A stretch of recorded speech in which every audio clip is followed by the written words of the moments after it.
So I'm going to talk about blood-borne viruses being Hepatitis B, Hepatitis C and HIV. The session will cover the types of blood-borne viruses. I've got some statistical information on infection rates both globally and locally, some transmission routes and prevention, and hopefully dispel some of the myths here around some of the transmission routes and how and where to get tested, because we're all individual people here and we may know people who may need to be tested and not aware of that. But first of all, I'm not got the music to go with this, but I'm going to try the test your knowledge and make this an interactive presentation. Who wants to be a millionaire? So keypads to the ready. What does BBV stand for? Does it stand for bad boy virus, blood-borne virus, or bad blood virus? Number one? Two. Well done. It does stand for that. What does HIV stand for? 100% got the right answer. Well done. The next question. What does AIDS stand for? Cast your votes now. 97% get acquired immunodeficiency disease syndrome, which is the correct answer. Next question. What is the risk of getting hepatitis C as a result of a needle stick injury? Quite pertinent to some of the healthcare issues just now. 50% went for number one. It's actually number two is the correct answer. It's between 1 and 3%. The next question is, worldwide, how many people are suspected to be infected with hepatitis B? Just cast your votes now, please. So the correct answer is 350 million. Is that quite surprising to you as well? Okay, so the next question is, worldwide, how many people are suspected to be infected with hepatitis C? Most of you've got that one right. It's 150 million. It's actually about 170. It's in the region of. The next one, worldwide, how many people are suspected to be infected with HIV? Cast your votes, please. The correct answer is 34 million. So again, surprising to the audience. I think HIV everybody thinks is the most infectious here. Okay. So the next question is, we're now on to true or false, so quite simple for these ones. So BBVs can be transmitted by social contact, such as hugging, kissing, shaking hands and sharing cutlery. True or false? And the correct answer is false. 92% got that right. So the next one is, you will know if someone has BBV just by looking at them. Is that true or false? Any blood-borne virus. And the answer is false. That's absolutely right. Everybody got that one right. The most common route of HIV transmission is through unprotected sex. True or false? And the correct answer is, it's actually true. Okay. The next question is, sharing needles and syringes is the most common route of transmission for hepatitis C in Scotland. True or false? And the correct answer is, it's true. Okay, that's in Scotland only. Okay. The next question is, if you share a toothbrush or a razor, you are at risk. That's with somebody who's infected with hepatitis B or C, you're at risk of catching a blood-borne virus. True or false? It's actually true. Okay, and I'll come into that in the presentation as well. The next question is, are you at risk of catching hepatitis C if you share a tutor? So we're talking about people who snort drugs, such as cocaine or amphetamines through a straw or a banknote. True or false? And the correct answer is, it's true. We get 50-50 split there. Okay. Hepatitis C damages your liver. True or false? And the correct answer is true. That is a liver condition. Okay, the next question, I think I've got a couple more. You will always turn yellow if you have hepatitis C. True or false? So you might look like Homer Simpson. It's actually false. Okay. And the next question is, all babies born to mothers infected with HIV, hepatitis B or C will have one of these viruses. True or false? And the correct answer is false. It will depend where you live, in fact, whether you're a rich or a poor resource country. BBVs are diagnosed by a blood test. True or false? And the correct answer is true. They only be getting a proper diagnostic test. Yeah, there are saliva tests, but again, they still need to be followed up by a blood test to confirm it. Blood-borne viruses are always fatal. True or false? So you're going to die with that, whether or not you've got it. And the correct answer is, it's false. It's now considered HIV in particular a long-term condition. Okay. And you cannot get treatment for any blood-borne viruses, true or false? Correct answer is false. Okay. Question 2? Right, 2 questions. There is a vaccine available to prevent HIV, true or false? And the correct answer is false. At the moment there isn't, and hopefully science will expand to that at some point. There is a vaccine available to prevent hepatitis B, true or false? And the correct answer is true. I think this is the last one. There is a vaccine available to prevent hepatitis C, true or false? And the correct answer is it's false. Okay. This is where there has been a lot of confusion when I'm going round meeting, but I've been vaccinated against that. There isn't a vaccine for that one, unfortunately. You'll probably have realised that all blood-borne viruses are preventable based on the information I've shared with you already. Okay. Now, they're not transmitted, and a lot of the myths we get are they transmitted through sharing equipment, social contact, etc. And I have been in homeless units. I primarily work with injecting drug users. I have been in homeless units where people have been segregated because they've put their hands up and said, I have hepatitis. That shouldn't happen. So just to be clear, that you're not going to pick it up through any kind of social contact. Now, I wasn't sure of the audience, and I'm sure there is a mixture of both nursing and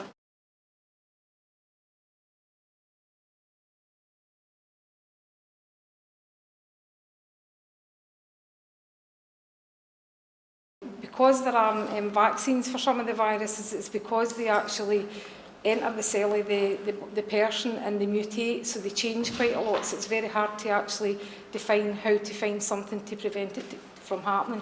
So antibiotics are ineffective against viruses, and people can actually still develop an immunity to some of these viruses as well. So first talk about HIV. HIV is a human immunodeficiency virus. It mainly attacks the body's immune system, in particular the CD4, the T helper cells. It compromises the immune system, and a lot of people get confused by HIV and AIDS. AIDS is actually conditions that happen because the immune system's become so low and it's not fighting off infection anymore. But basically, nowadays, because of the fantastic treatments we've got for HIV, people can live long, healthy lives right through to elderly age. And AIDS is not something we see in this country as much because we're quite a rich resource country. So where the resources are good, you'll find that the treatments and the prevention are pretty good. But obviously in other areas, they're not so good. So I've mentioned that there are over 34 million. I've actually checked the stats. They change every year and the annual reports are all due out. The HIV annual report for Scotland came out yesterday, so one of my slides is a bit out of date. So I have checked that there are over 36 million now diagnosed with HIV worldwide, and around 72% of the population live in African countries. So at the end of 2004, we know in the UK we had 103,000 people living in the UK with HIV. And by saying living, it means obviously our treatments are becoming so effective that people are living longer. So the stats came out yesterday, and in Scotland we had 361 new diagnoses last year in 2015 in Scotland, bringing our cumulative total in Scotland to over 8,364. Now the percentage of male and female is 73% male and 27% female. And we know that around maybe 2,000 of that total have died over the years. But the good thing about people with HIV is they actually engage very well in treatment services. So around 93% engage in treatment services. And if their virus is suppressed with medication, they no longer become infectious to anyone. So even sexual transmission would be quite low risk if somebody has such a low rate. Okay. So Lanarkshire, this is a slide that you've got in your pack that's out of date. We've had an additional 40 diagnoses during 2015. There's now 380 known cases and still alive in Lanarkshire. Now, just to try and dispel the myth here, this isn't an 80s phenomenon. The majority of reports in Scotland have actually happened since 2002, although we have been recording since the late 80s, early 90s. Now, initially, HIV in Scotland was predominantly amongst injecting drug using populations, and even they get age and become elderly. So HIV was a phenomenon in the 80s amongst that group, but we introduced needle exchange in Scotland as a prevention method, and since then we have very, very few cases in Scotland each year. So last year we did have our highest number of 52 amongst injecting drug users, but mainly because we had an HIV outbreak in Glasgow and it was concentrated to city centre population. But in the main we have about 18 cases from that group. So the main cases are around gay and bisexual men populations diagnosed here, and most of them are diagnosed as having been transmitted through travelling or in another country. But we've also seen there is an increase in heterosexual transmission as well. So hepatitis B is a liver virus as well. It's caused by the Hep B virus and was defined in 1965. There are about 8 strains of hepatitis B with various subtypes. It's the most contagious of all these viruses, so for the needle stick point of view, it would be 30% for Hep B if you're risky transmission through accidental exposure. There's around 350 million worldwide. It's the second biggest carcinogenic liver cancer as a cause of hepatitis B. But in Scotland, we don't seem to have great surveillance on this, so we've got around estimated 9,000 people. Could be because we use Hep B vaccination, and especially the high-risk groups, we're vaccinating people to prevent it from spread, but we're one of the very few countries who don't provide hepatitis B as part of childhood immunisation. So I don't have accurate data for Lanarkshire, unfortunately, but most of you are healthcare workers, so I'm assuming most of you will have had a Hep B immunisation at some point. Now, the infection rates for this, if you're infected as an adult, there's 95% of the adult population will clear this virus, leaving them with a natural immunity. So if you pick it up as an adult, it clears better, but as a child, it's quite the opposite. So 95% will go on to develop chronic infection, and 25% of the population may go on to develop liver issues in later life. The hepatitis C is obviously the topical conversation just now, and Callum mentioned it earlier. We have over 8,000 people to test as part of an accidental exposure risk in Lanarkshire, but in the main, the population, there's suspected to be around 50 to 60,000 people in Scotland who may have contracted hepatitis C through injecting drug use. So in the general population, it's very low, I think it's less than 1%, but if you are in certain subgroups of populations, then the risk become much higher. It was identified in '89, and some of you might remember it being called a non-A, non-B. We didn't really have a type for it. We do know that it also attacks the immune system, so if the liver's not functioning very well, it will also suppress the immune system. It also mutates quite easily in Scotland. There are 6 genotypes, but in Scotland we tend to see genotype 1 to 3. And if I had been doing this presentation 3 years ago, depending on what your genotype was, would depend on your type of treatment. So you would have got treatment anything from 6 months to 18 months. But nowadays with the new treatments as well, have come on fantastically well, and treatments that people are clearing virus as quick as 12 weeks. And the treatments are so good that the side effects are less toxic to the person as well, so it's really good. So it's the only one that's treatable and curable. The other 2 are treatable but not so curable at the moment. So this is a bit opposite from your Hep B. 1 in 5 will clear the virus, 80% won't. So that's why we really need to identify, first of all, who has hepatitis C, and then make decisions as to whether they need treatment. So in Lanarkshire, we thought to be around, I've mentioned in Scotland 50 to 60,000, but in Lanarkshire we reckon there's around 5,000. At the moment, and each year Health Protection Scotland update these stats at the end of the year, and the annual report's due out any time. But last year our count was up to 2,621 tested for Hep C antibody. And the antibody doesn't mean they're positive, it means they've either been exposed to the virus, they might be the 1 in 5 of that population have cleared it. So it needs to be followed up by another part of a blood test called a PCR, which will confirm the acute virus. So the testing I'm doing in the homes just now will be testing for antibody, and then it will go on to test for virus if it's identified. So again, I've mentioned tip of the iceberg. We're really not seeing as many numbers as we should be, and the majority of the people don't know that they're actually infected. This graph is indicating in Scotland the Hep C antibody positive rate by year, and you'll notice in 2009 to 2011 there was quite a gradual increase. Two things happened there. We had a Hep C action plan. Phase 2 was when we were out there actively doing something about it, so we were actually testing, improving testing, and one of the things that was developed was called a dry blood spot test. So some people are very hard to bleed, especially if they've got have been an injecting drug user. It's difficult to get veins and to get a decent sample. So the dry blood spot was developed by the virus lab to test for Hep C antibody, and it's 99.6% sensitive and I can never say specificity. So it's a very, very accurate test result. So when we're doing that, we're getting a very accurate result on that. So you see the slides went up there, and that's because we were introducing more testing.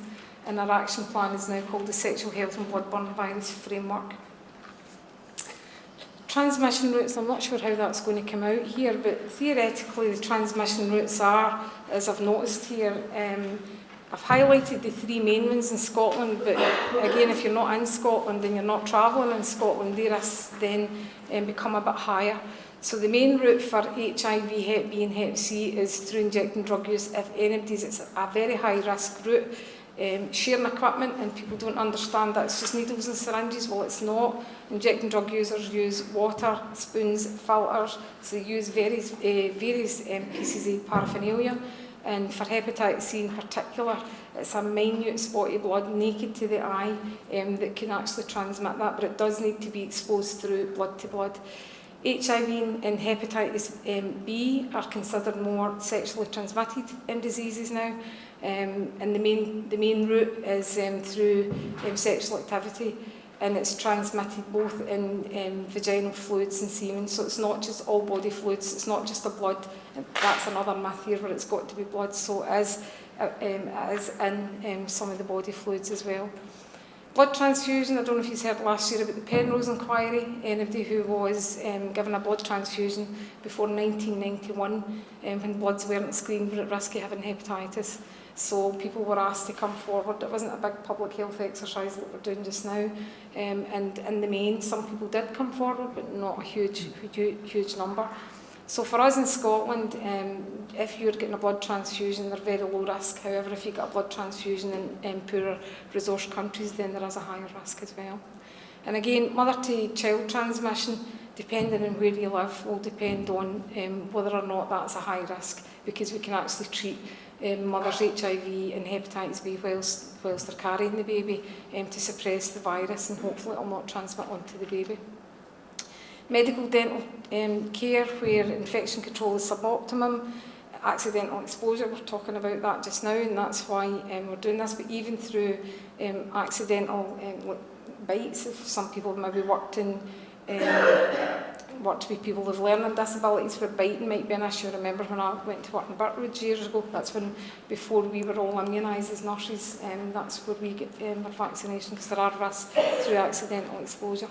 Now, tattooing and body piercing as well, and again, in Scotland we're governed through environmental protection around tattooing parlours, but there's a lot of home tattooing being carried out, there's a lot of prison tattooing going on the Magaluf holidays, so just be careful where, if anybody's getting tattooing, just be careful that it's clean needle, clean ink pot, there's no sharing any equipment, and the same goes for any of the body piercing as well.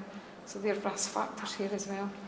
Prevention methods in Scotland in the main, we do have, and you'll maybe have seen this C card and wondered what it is. It's a free condom distribution scheme, and that is available in most of the health centres in Lanarkshire and most of the pharmacy units as well. Needle exchange, we've had needle exchange in Scotland since the 80s, but in Lanarkshire it was 1998 before our needle exchanges were set up. And at that point, again, we're governed by law and research, so we have to give out what we can legally give out. So up until 2002, we were only able to give out needles and syringes, but there's been huge pieces of research, evidence through Professor Taylor at UWS in Paisley, where she's done some in-house research and obviously looking at behaviour practices in injecting drug users. So things like spoons, filters all became legal in 2002. So what we do is obviously sanctioned. Your immunisation and testing stands to reason. Testing is a prevention measure as well. So if people are exposing themselves to risk, they should really be getting tested regularly. At least for injecting drug users, we recommend every year. For sexual transmission, we recommend every 6 months. I've mentioned the tattooing and body piercing as well. The testing methods, the gold standard is your venipuncture. So if we're looking to test, we're obviously looking to test a good sample, and laboratory-wise, that's the most effective method. But again, because of the issues we've had around trying to get venous access to some patients, dry blood spot test initially rolled out for Hepatitis C. We now test for HIV and Hepatitis B. And if somebody's got needle phobia as well, it's a simple Lancet finger prick test. It's really easy to do. And you'll hear point-of-care testing. The point-of-care testing will only test for antibody, and it still needs to be backed up with a blood sample. So they are quite reliable, but not as effective as the two methods above. And recently we've got, for HIV testing, we've got home sampling and self-test kits as well. So they can be done through post. You can organise a self-test kit to be sent to home, do your own self-test. The only issue with that is you have nobody to discuss and have some conversation with, and some people might not come forward and notify anybody else that they've got a positive test. So we would always recommend that you go to a proper testing or treatment centre for a test. And it can be done anonymously, it can be done, it's all confidential, and if you don't want to be identified, we can put you through as an anonymous test as well. So our service harm reduction team, my responsibility is setting up the needle exchanges in Lanarkshire. We've got 24 in pharmacy, we have a very robust outreach service. In that service, we will do vaccinations, we'll do tests and referral into treatment, and obviously equipment, and it's door to door for some cases. And it's about disposing, because we get bad publicity and stigma around drug litter as well, so we need to be careful that we're covering all the bases. So you've got Lanarkshire HIV and Hepatitis Centre as well, which is Monklands, and anybody with HIV will be tested over in that area. Myers Hospital is more a Hepatitis C and viral hepatitis unit, so they don't treat anybody with HIV there, it's mainly done over in Monklands. Anybody that's attending addiction services, we've rolled all the testing and vaccination as part of a treatment package, so most people there should go offer testing at one point or throughout their journey whilst they're attending these services. GPs, if you want to go to GP to be tested, that's fine. If you want more experience and more knowledge, you're better going to one of the other centres for that as well. Sexual health centres as well, throughout Lanarkshire, every clinic, every locality and nearly every health centre has a testing centre there as well. And maybe have heard of Keep Well, who do some work with some of the vulnerable groups, including elderly, ethnic minorities. We do some work within MOS, so we do health checks there and testings available there as well.